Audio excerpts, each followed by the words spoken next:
I'm Sam Slater from FundCalibre, and I'm here today with Chris Garsten, one of the managers of Waverton European Capital Growth Fund. Hi, Chris. Hello. You've managed this fund since 2001 with your co-manager Charles Glass. That's almost 20 years. There must have been a few high points and low points in that time.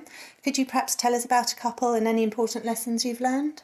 Yes, I've worked with Charles for almost 20 years now, and that's quite unusual in this industry to have had such a stable relationship.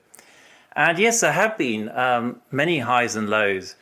The first batch came almost immediately when we launched the fund, when the stock market halved. Okay. And within that halving, Germany fell 75%. Goodness. So it halved and halved again. And of course, that was a low, but it created amazing buying opportunities. And one of the companies we bought, we've never been able to replicate because we were able to buy it at less than the net cash in the balance sheet. That's market capitalization.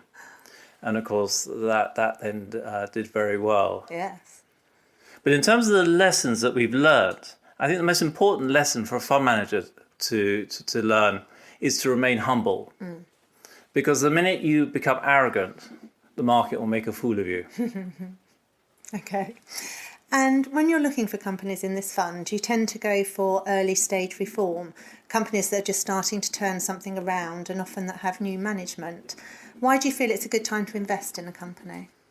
Well, what we're trying to do whenever we make an investment is to find a situation where a headwind is turning into a tailwind. Okay. So you're going with the flow.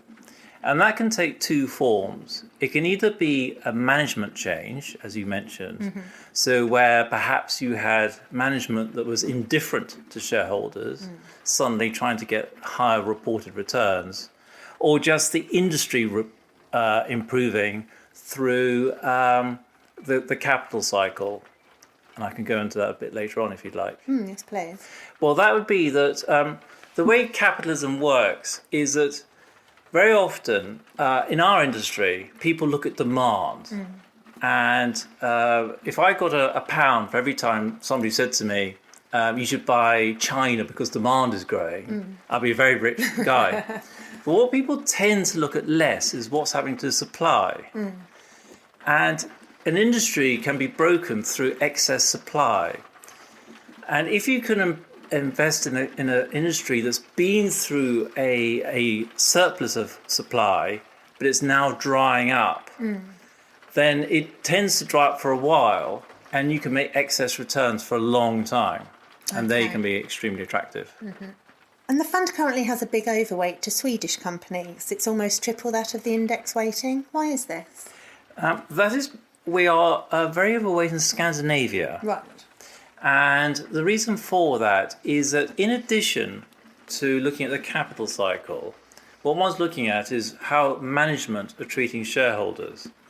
And in Sweden / Scandinavia, they are extremely good at looking at how they can manage the company well, but also treat shareholders friendly well. And an extreme example, and it's always good to have an extreme example because it makes your point. One of the shares that we've had in the fund is called Top Denmark, which is an insurance company, and it's just in Denmark, and it hasn't grown that fast, but they've invested heavily in the company, but the excess cash has been returned to shareholders via dividends and share buybacks. Yes. And over the last 20 years, you've made 20 times your money in that company. A very simple company, a very simple story, very low risk, but fantastic. And you made much more money in that than some of the big giants that are elsewhere quoted, like Allianz or Generali in Italy. Lots of UK investors will naturally think more of UK companies for dividends, but it sounds like Scandinavia actually has quite a good history of paying a dividend. Is that right? They certainly do. They the role of a dividend, you can come in two forms. It can either come in the form of a share buyback or as a hard dividend. Yeah. And the great thing about a share buyback is if you're on a low rating, it's incredibly earnings accretive. You get much more bang for your buck through a share buyback than you do through a dividend. But the important thing is that shareholders get it back. And it doesn't go on frivolous, often value-destroying acquisitions. Okay, thank you. The fund also has zero holdings in Dutch companies, which surprises me, as I believe you used to run a Netherlands country fund earlier in your career. Did that put you off Dutch companies, or are there simply better investments elsewhere? Well, we have had Dutch companies over the life of the fund, and for many years we had Heineken, which did very well. Okay. And we do currently have Unilever, actually, but I know that's a bit of a hybrid. There's both the UK and Holland. But when I started 30 years ago, looking at continental European shares and running the Dutch fund, Dutch stock market ratings were much lower than the European average. And that is because in Holland, virtually all companies have anti-takeover devices. Okay. So they can't be acquired unless they want to be acquired. And so that is all well and good, but it means that you can't shake up underperforming management because they just hide behind their foundation. Okay. Over the years, people gradually forgot that that was the situation, and the ratings went up.